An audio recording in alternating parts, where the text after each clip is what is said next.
Hey everyone, welcome back to Craving Mindz.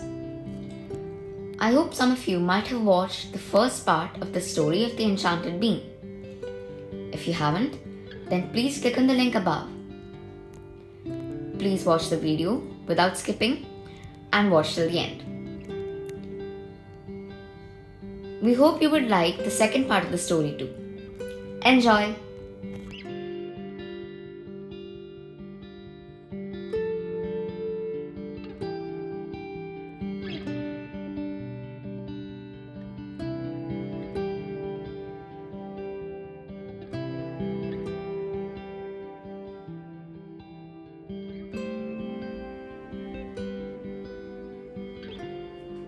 Jack and the Beanstalk, Part 2.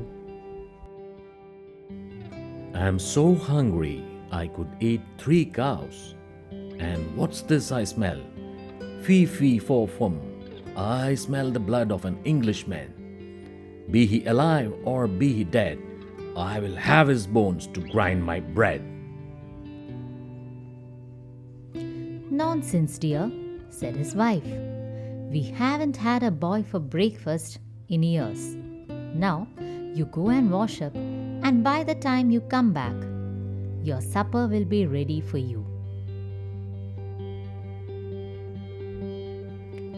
The giant appeared to believe her and walked downstairs into the very kitchen where poor Jack was, who shook, trembled, and was more terrified than he had yet been.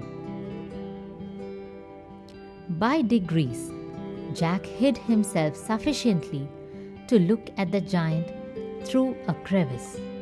He was astonished to see how much he devoured and thought he never would have done eating and drinking. When supper was over, the giant commanded his wife to bring him his hen. A very beautiful hen was brought and placed upon the table before him. Jack was very curious to see what would happen next. He observed that every time the giant would say lay, the hen would lay an egg of solid gold. The giant amused himself for a long time with the hen. Meanwhile, his wife went to bed.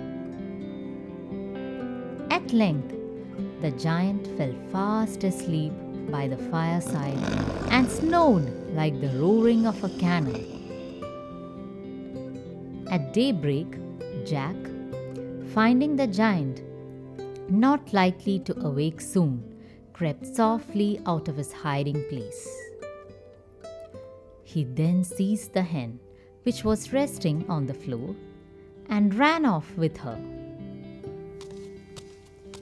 He met with some difficulty in finding his way out of the house, but at last he reached the road in safety and pursued his journey without fear. He easily found his way to the beanstalk and descended it quicker and better than he expected. Jack entered his house and found his mother crying bitterly and lamenting his fate, for she concluded that he had come to some shocking end due to his rashness.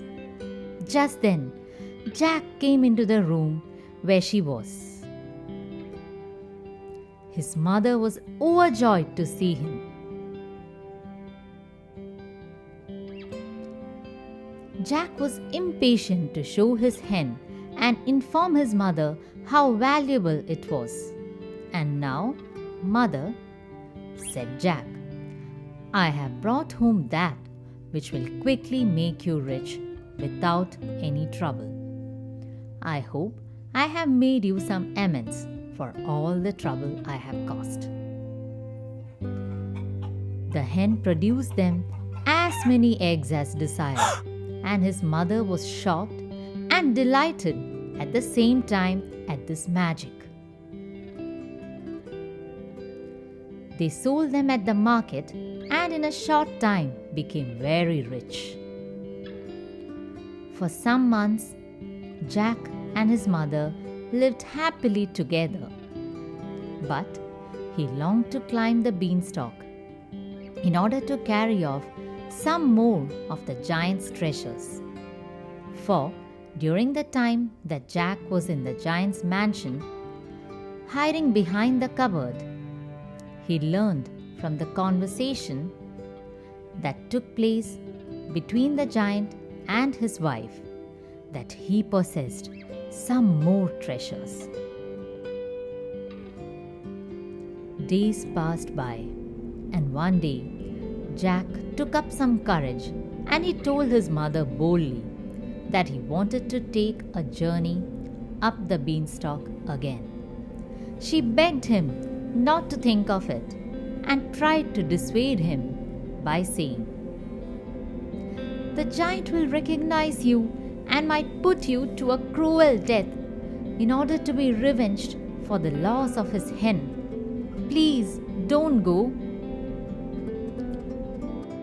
Jack, finding that all his arguments were useless, pretended to give up the point, though he still wanted to go up the beanstalk at all events. What do you think will Jack do? Will he heed to his mother's words? Or will he go up to the beanstalk again? Let us know in the comment sections below. And stay tuned for the final episode with climax, moral of the story, and new vocabulary from the whole story with their meanings.